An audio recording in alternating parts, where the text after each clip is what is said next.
Welcome to Real Flix Reviews. We're like a book club for people who hate reading. This month we're doing Grab Bags. So Ryan picked the movie High Fidelity, made in 2000 with John Cusack. We bring you movie news. This week we have Jonathan Charney, James Stevens, Ryan Preston, and the Moldy Oldie. And the old guy is here.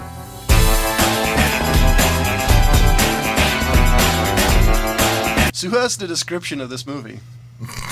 Which one do you want? There's a number of them. It says Rob, it's a good name, a record store owner and compulsive list maker, recounts his top 5 breakups, including the one in progress. There's a longer version of what that's in here I too, but bet there is, but there doesn't need to be much more than that. Very typical, very pretty typical IMDb-ish. And it's almost the entire plot. I think it is the entire plot. It is the entire plot. Almost. I got to be honest. My favorite part of this movie is the random, make a list about top 5 songs about death, and they list it off. I always thought that was the best part of this movie, personally. Yeah, but I gotta say though, I think it might be that I'm getting older, but I just don't like hearing people bitch. Really don't. Except yourself. That's really what I gotta say. I mean, he was whiny. Keep me to the last. What do you think, Ryan? I like what you said, John. I mean, it's one of my actual favorite things about the movie, and as much as you almost kind of wish you had that kind of relationship with stuff, or if people do. I mean, they're music snobs. You know what I mean? When James and I definitely know what it's like to be movie snobs. Yeah. Yes, you do. Back in the day when all I was doing was watching 5 movies a day. Everybody who's ever been in a band or whatever, we were all music snobs. Right. Even myself. Yeah, and so you hate people for their taste in music, and right. you only appreciate people who agree with you. Exactly. And there are right and wrong answers to those things, and those are like the slice of life of the folks who work at a record store, music hipsters, if you will. Right. Yeah, Ryan, I think has a scar on his leg from being wrong on a music. But I love the list, going through like, I was going to give you my top 5 Monday morning jams, right. That kind of stuff. Even if they're shitty songs, just going through the list. All right, Desert Island, top 5, whatever. Yeah. I gotta say though, the one thing punk. I actually really liked the cast, because you had John Cusack, who I always thought was good, Lisa Bonet, Mrs. Kravitz, or was, Catherine Zeta-Jones, Joan Cusack, Tim Robbins. So the cast was actually pretty good. I forgot Jack Black. Jack Black. I was you saying can't him forget for last. Jack Black. The only thing I have to admit is when I was watching this movie felt a little slow to me for some reason. Which, when I've watched this before a couple of times, I thought it was the pacing was perfect. You forgot Laura, the actress. Watching it this time, I didn't think anything was wrong with the pacing. Whatever it was. I think it was just when I was watching it that the pacing was bugging me. Well, it's definitely not Transformers: Age of Extinction. Yeah. By the way, thank God. Yeah. I'm afraid to say what I really want to say. Just say what you're going to say. Here is a movie to me that just didn't hold up.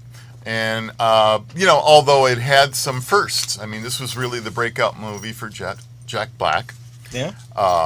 Where we also learned the fact that he could actually sing, which was pretty amazing. Tenacious D. I did not like that singer, the black one. Well, she was off key. Oh, yeah. She horrible. Was Benet. Whatever. Yeah, whatever her name is. I can't. No, she was also awful. in the Cosby Show, I think. Yeah, Cosby Show. Yeah, the Cosby Girl. No, she was a terrible singer. I don't think she's ever. I mean, anyway.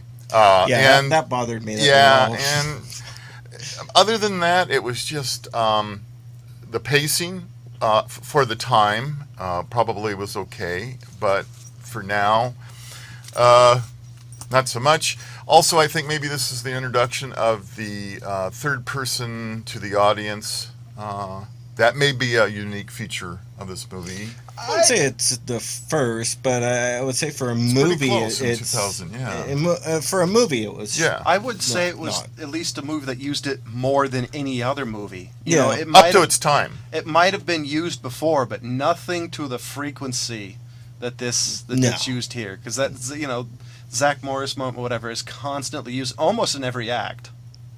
he's a big True. Saved by the Bell fan. But whatever. I mean, this. Wow. So sue me. I love this. I mean, so the movie to me had some what I think are kind of firsts. Like I said, we got to know Jack Black, which I think, love him or hate him. I mean, he's got a cult following. I'm always a I mixed liked bag. him in The Jackal. Yeah, I'm always in a mixed bag with a guy because when I see him live, you see him on TV or something like, he's just so far out there, and it's kind of like. Yeah. He needs to tone some of these things down a little bit so we can really know who the guy really is, because otherwise it's hard to take the guy serious in anything. I don't think he wants you to. Well, he that's probably doesn't. I just think he's a genius entirely. He may In be. practically everything I've ever seen. He can be as eccentric as he wants to be. Yeah. Well, I'm not, and I don't disagree with you. I mean, the guy's funnier than hell, but I He think cries there himself is a to sleep. stage in your life when you start getting to your 40s where maybe it's time to broaden your horizons a little bit and change things up some. That's what I thought the whole movie Well, I of mean, this Funny was, People was almost his, one of his more serious roles, in as much as he was playing like an actual character. It wasn't like a Tropic Thunder or some kind of exaggerated, I love Right. Tropic Thunder. thing like the Tenacious D movie. Like this one in School of Rock. I mean, he's got some actual acting chops. Oh, yeah. Yeah, I'm not I- arguing with you with that. And the at all. Jackal. And I think Don't he forget kinda the showed him Jackal. off in this one, though. Like, Yeah. he really was that character. Yeah. And don't forget, though, James is bringing up how he did a bunch of bit parts. Like, he was in the movie The Jackal with Bruce Willis. Yeah, he killed in that movie. No pun intended. Literally. There you go. He killed. I would actually think, personally, he always reminds me of Chris Farley, but toned down, like, not as ridiculous. Maybe more eccentric. What? I think you're Well, just comparing although- fat people although to fat Chris people. Farley in the antics, and it's a big guy who knows how to move around really quick and kind of be on his toes. More energy than you think a dude that size would have. He Yeah, that and I was think Chris Farley. he and took just- the pratfall to another level for his generation. And I would also Yeah. say, just like Chris Farley, I think Jack Black is really quick. I mean, not speed-wise, just on his feet, like mentally. When you even see him on television and interviews, he's a fairly quick individual. Pretty quick, yeah. He's quick-witted, but Which I wouldn't be He surprised. plays a character. I just can't believe that's him 24/7. I just don't. Oh no, I doubt it. Yeah, and so that's my problem. I would like to see the real Jack Black. I don't think you ever will. Is that your problem with Jack Black or the movie? Well, the movie's That's a a good whole. question. The movie's a whole. But it, For me, the only redeeming feature of the movie was Jack Black. well, I would say, though, you don't normally get to see the real side of celebrities. Like Johnny Carson, for example, wasn't really a people person in real life. So No, I think this is. I go with him there. I think this is just kind of what's always been his bread and butter, because he does the same thing in those Kung Fu Panda movies, but just a voiceover. Well, yeah. Well, Kung Fu Panda. I mean, it's just like, hey, we need something that sounds like Jack Black. I mean, well, okay. That's good, I'm Jack going to Black. go off on a small tangent. That's almost become the problem with voice acting nowadays. Is you just get the celebrity to do the voice, whereas we don't even know the names hardly of the guys who did the voices for all of our childhood stuff, True. because they were just voice actors. Yeah, they were true. character actors with their voices. Jack Black is just like, hey, we need you to sound like Jack Black. Yeah. And I'm sure he took the job just for a paycheck, but I like it when he does stuff like this, where you can tell. I mean, it's he probably took the job because it's his sensibility. You know what I mean? I guess they wrote the part with him in mind, and he kind of turned it down, but then reconsidered later on. But I don't know. I mean, to me, the story holds up so well because it's so well written. I think it was based off a novel, if I'm not mistaken. But the storytelling holds up, and I I'm not guess sure I'm I just a heard fan that. of the story material itself, because I always liked it. I worked at Blockbuster, when I was younger. Hollywood and Video right always here. had those conversations like, I can't believe somebody liked this movie. Like I wish I had the authority to tell somebody to get out for renting something shitty. Well, that was when I first saw this, which was after I quit Hollywood Video. It was one of the reasons what really attracted me to this, because I remember having similar conversations of, oh my God, this person just rented Rollerball. What the hell, So Hey, Rollerball was amusing. not the second one. or the remake. So I actually remembered even having the Make the List movies of, like if you were what would be your torture movie if you had to sit there for 24 hours and watch a particular movie. So I totally This is get getting that. close to the list. I was gonna say, I think for John it would be, Super. That would be close, but not particularly. No, there are worse movies out Kung there. Fu Panda for me. I actually like that movie. Well, hey, Yeah, I'm an old guy. That was one of the things I saw right off the bat, and I was kind of thinking like when Jack Black flips out on the guy for the record for his daughter. Yeah. Yeah, for the Stevie Wonder, I just Yeah. want to say I love you. Yeah, and it's like I kind of get that, but that's just the wish thing. You wish you could do that, but you really don't, because then Jack Black turns around and goes, "Oh yeah, it's just bad for business if we don't do this." Yeah, right. And It's they're a struggling store that's bad supposed to go for out of business? business, and they chase all these people out of the store. I mean, what the fuck? Well, talk about kind I'm of sorry. they wish they did that. Was the scene where Tim Robbins comes in. You have the Yeah. 3 flashbacks of what he wants to do.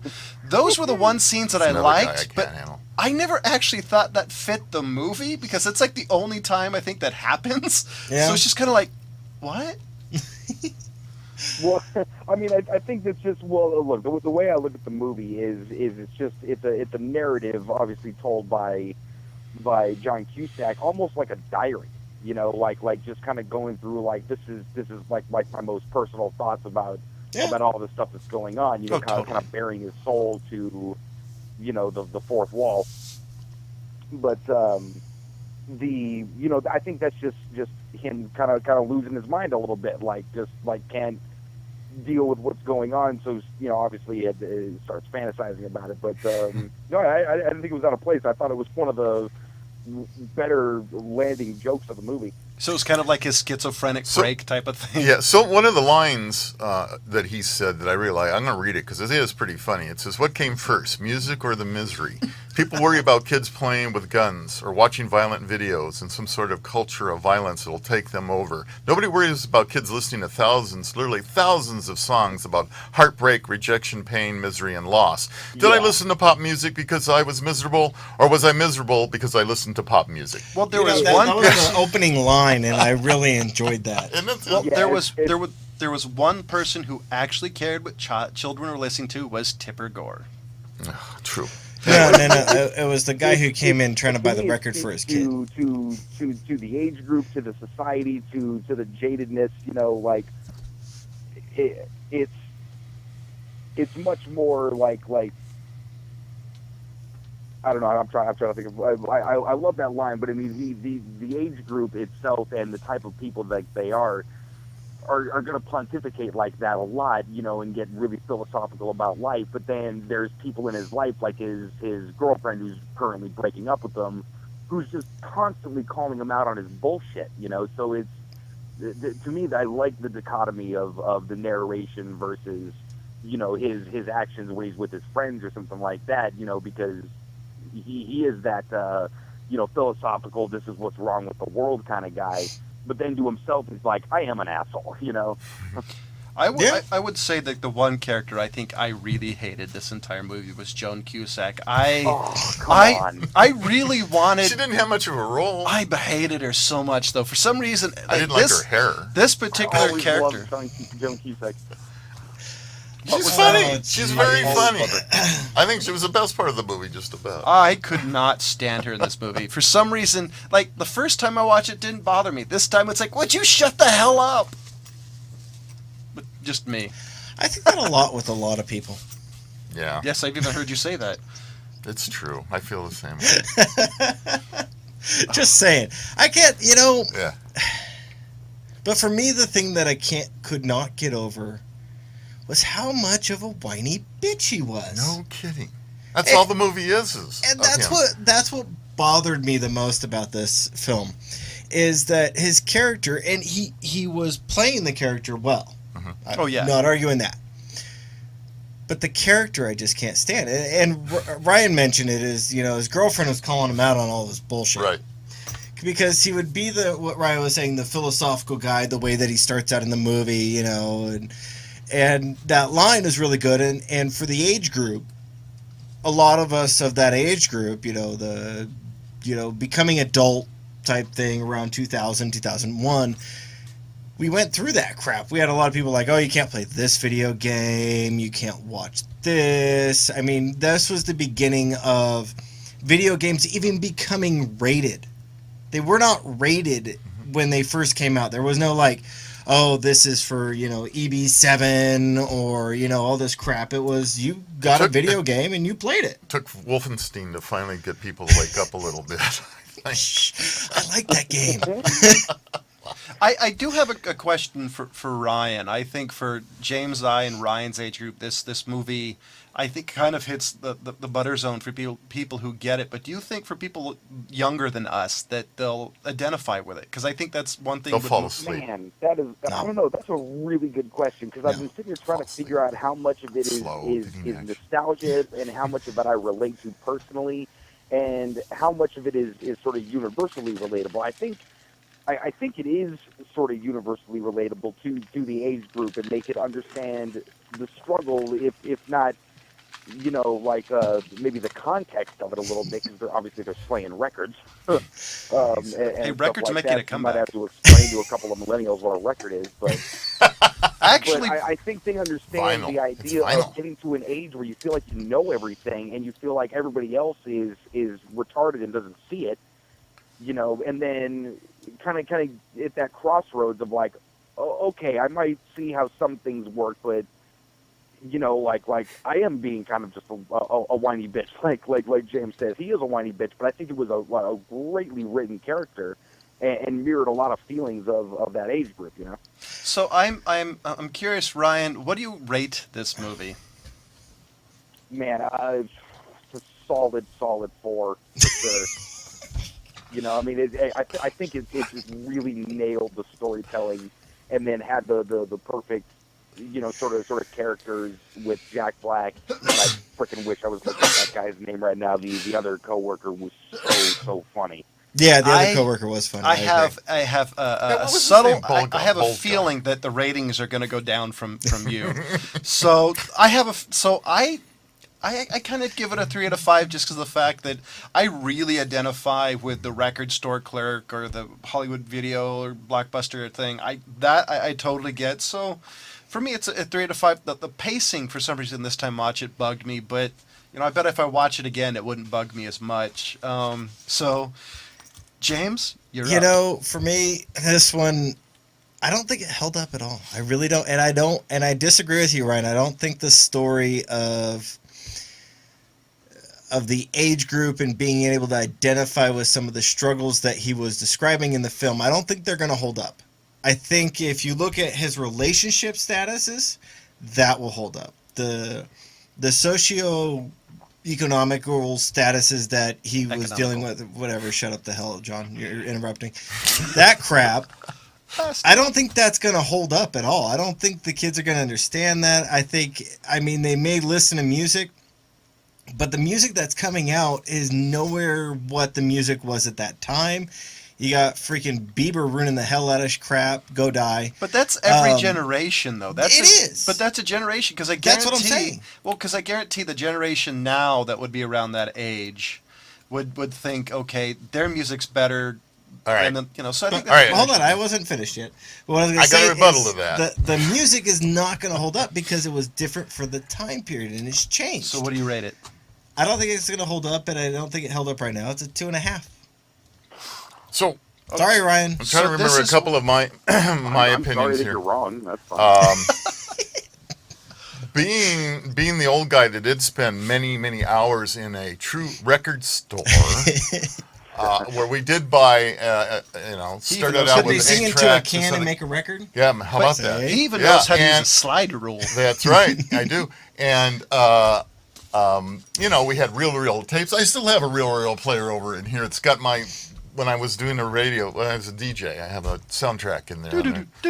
But I can't get it out there. We got to get it and let you guys hear what I sounded like way back when on radio. So here's the problem. Although I liked particular parts of the movie and particular actors, for my age group anyway, I could relate to the music snob part of it. easily, because I was easily a music snob for a long time. But the pacing of the movie didn't hold up. A lot of the material, I don't think it's going to hold up. This whole called coming of age that they claim is this movie's all about, they're too old for that. And then they're too young for the middle crisis part. That's what they said in here. It's, oh yeah, it's midlife crisis. No, it's sorry, not it's not as midlife midlife crisis. It's like the 25-year-old, 26-year-old, like, oh shit, I guess I'm supposed to be an adult now, kind of thing. But you grow up in suburbia, and you I don't know. I identified with that quite a bit. Yeah, well, and that's fine, but I don't. And again, just taking this as a movie, although I loved parts of it, I love some of the actors, I can't give it more than a 2. Wow, I was right. It literally went down from Ryan. Wow. I would Sanity. I would kind of my last 2 cents. I would say I do think it's definitely a thing with James, Ryan, and my generation. I do kind of think it's gonna. We really identify with it. I think if anybody else does younger than us, I think that's gonna really be dependent on the person. Younged? Huh? You said younged. Young or whatever. Younger than us. That's a new word. Okay. I Young mean, they to us. go to buy their music at an Apple store online. And with that being said, we're gonna switch over What's left? to Dimple? I mean, There's others. where can you Okay, go come on, anymore? come on. I mean, It's right? time to move on here. It's time to move on. Sorry. Next, we did episode 1 of Banshee, and I've got to say, for an hour TV show, there's 3.5 sex scenes. Holy shit! Yeah, I forgot about that. That it was that I'll be honest. protruding. This butt. this turned this it off. movie was action was sex, action, sex, action, sex. It's like, huh? Which for a good group of the audience, you probably like. Yes, but it was actually intruding on the action as scenes. many of us are with Christian beliefs that maybe some of this shouldn't be seen as often. It should be done more, but maybe not seen more. I'll be honest. I think the sex scenes were interrupting the action scenes because the action scenes were amazing. Yeah, I actually want to go to episode 3, but I was actually going to throw that out because I agree with you guys and I understand that point. I think I'd actually kind of blocked out most of the scenes. Obviously. I was like, Obviously. wait a minute. We weren't ready for Yeah, any of they this. did do that.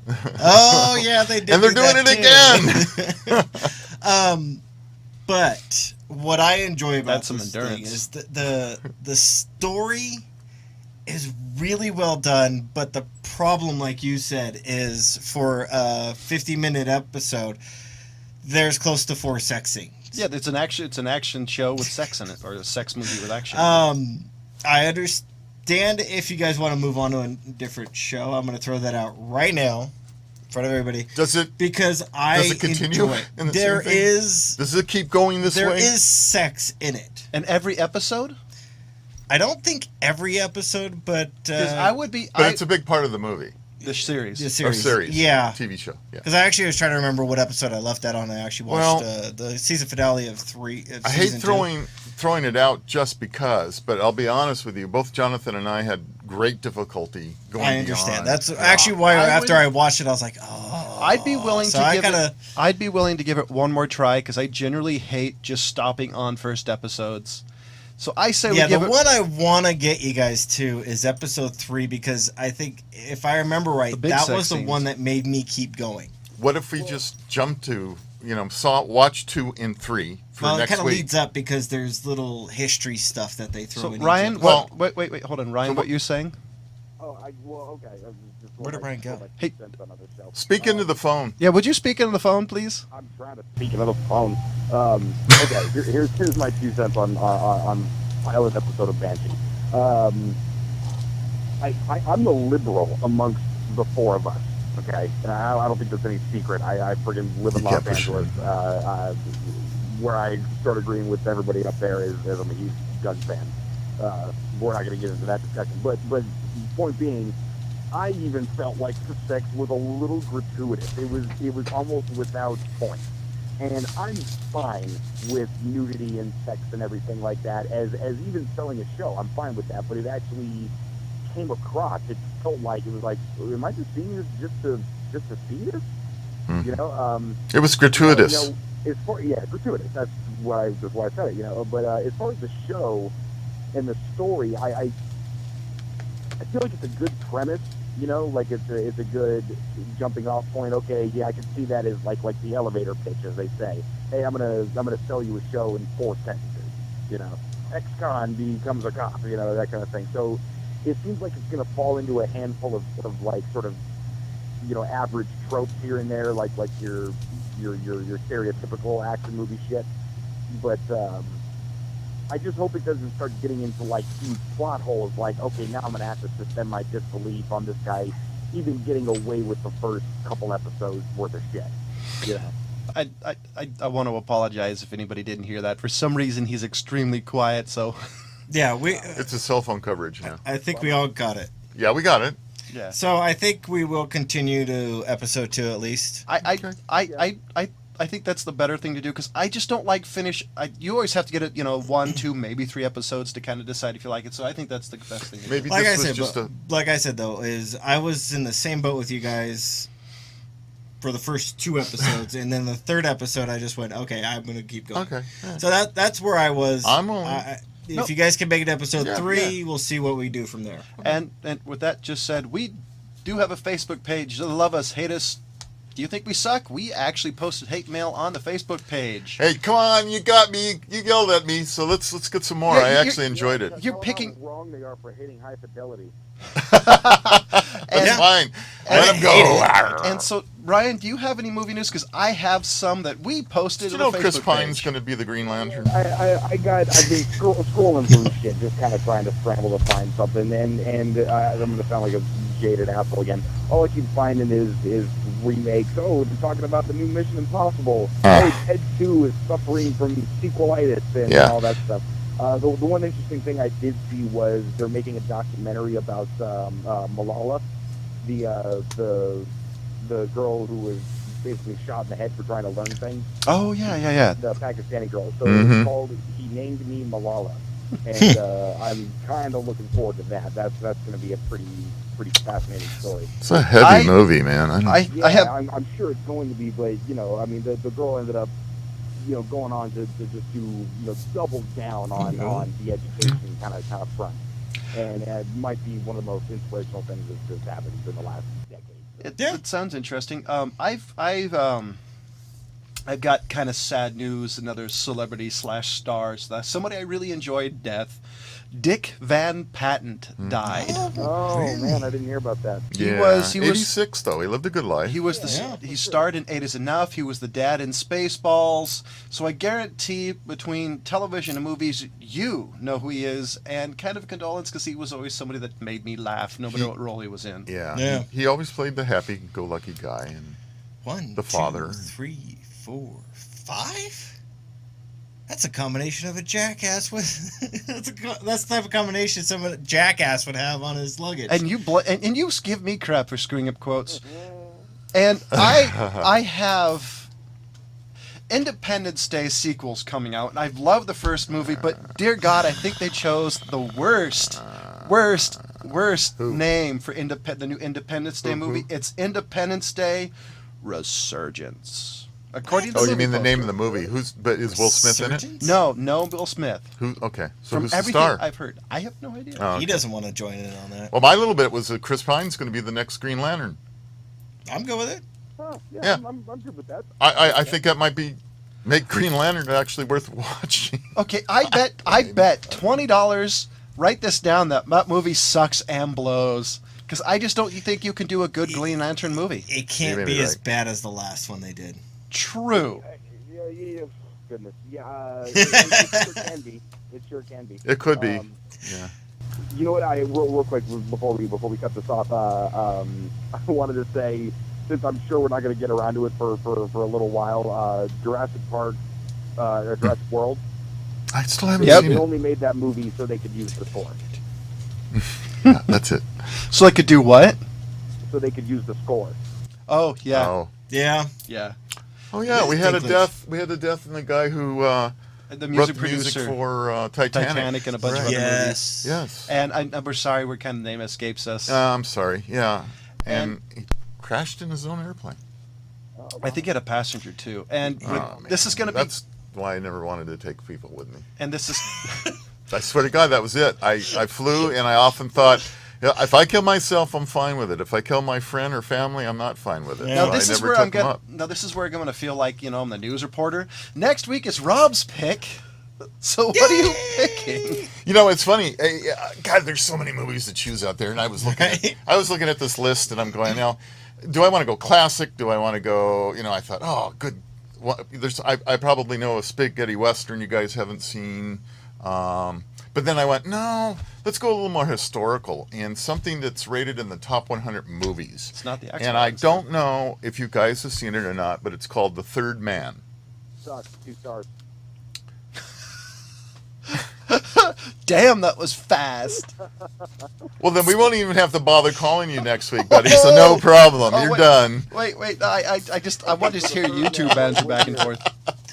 So wow. Well, anyway, that's it. It's called The Third Man. It's a 1949 Cold War spy classic. Try saying that fast. No, thank you. It's got Joseph Cotton and Orson Welles and Trevor Howard and a lot of very, very big name actors in it. What year was this made? 1949.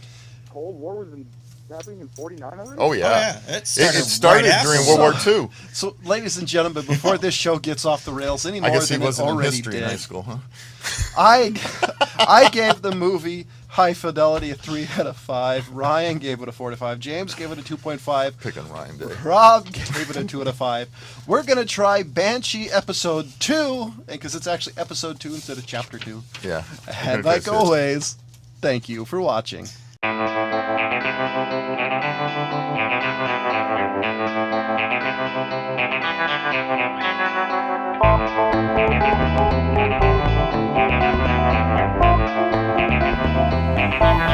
you.